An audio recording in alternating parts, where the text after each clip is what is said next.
রসুন তো আমরা সবাই চিনি, তাই না? যুগ যুগ ধরে একে নানা রোগের মহৌষধ হিসেবেই জানা হয়। কিন্তু এর আরেকটা গোপন ক্ষমতা নিয়েও কিন্তু বেশ কানাঘুষা শোনা যায়, বিশেষ করে জীবনী শক্তি আর যৌন স্বাস্থ্যের সাথে এর সম্পর্ক নিয়ে। তো ব্যাপারটা আসলে কি? তো এই যে দাবিটা, এটাই আমরা আজকে একটু খতিয়ে দেখব।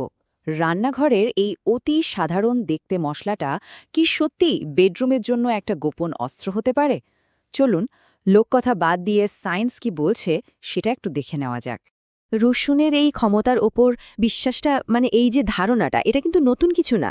এর শেকড় বহু বহু পুরনো।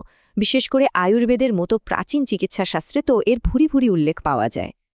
আয়ুর্বেদে বলা হয় রসুন হল শক্তি আর জীবনী শক্তির জন্য একটা দারুণ টনিক। প্রাচীন বৈদ্যরা বিশ্বাস করতেন এটা ওজস বাড়ায়।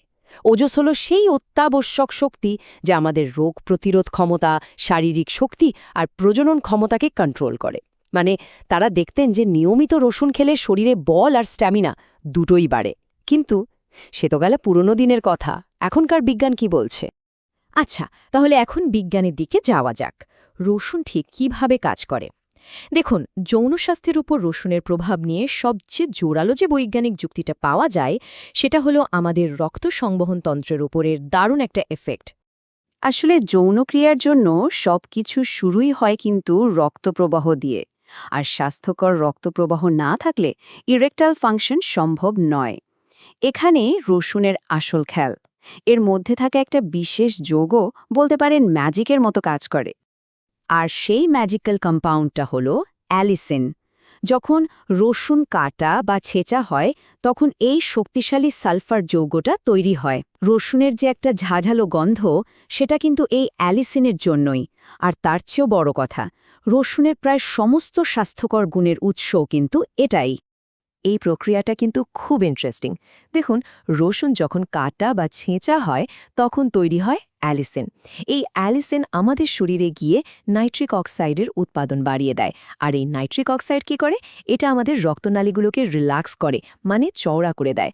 ফলাফল, সারা শরীরে, বিশেষ করে জননেন্দ্রিয়র দিকে রক্ত চলাচল অনেক মসৃণ হয়ে যায়। ওকে, তাহলে রক্তপ্রবাহের ব্যাপারটা তো বোঝা গেল, কিন্তু এখানেই কি শেষ? এরপরের বড় প্রশ্নটা হলো, রসুন কি সরাসরি আমাদের হরমোনের উপরও কোনো প্রভাব ফেলে? যেমন ধরুন টেস্টোস্টেরন।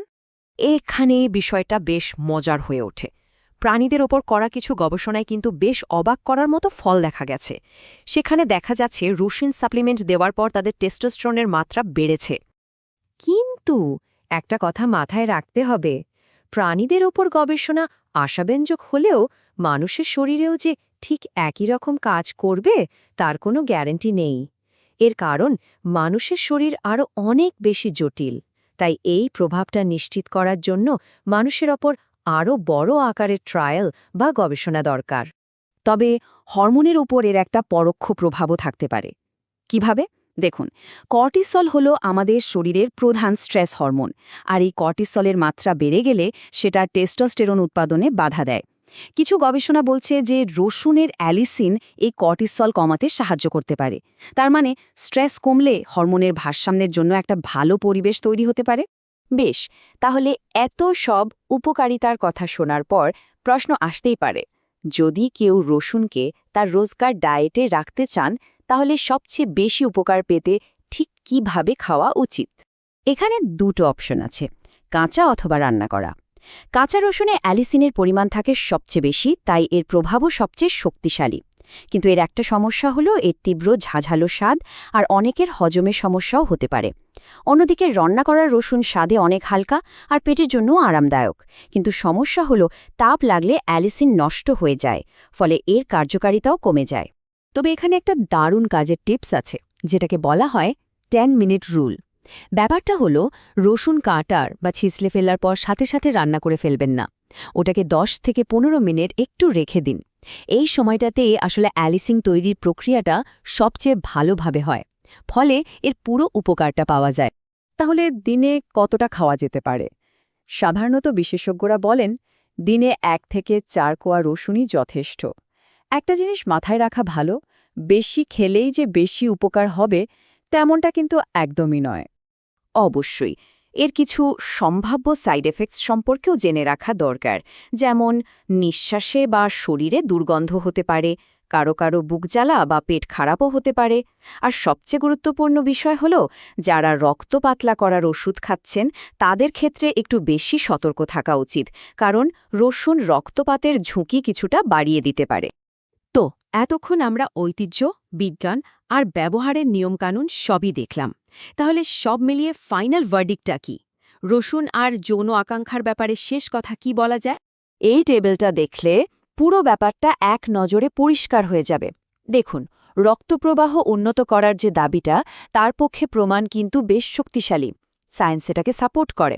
কিন্তু টেস্টোস্টেরন বাড়ানোর ব্যাপারটা, এর পক্ষে প্রমাণ এখনও সীমিত, মানে পুরোপুরি নিশ্চিত হওয়া যায়নি।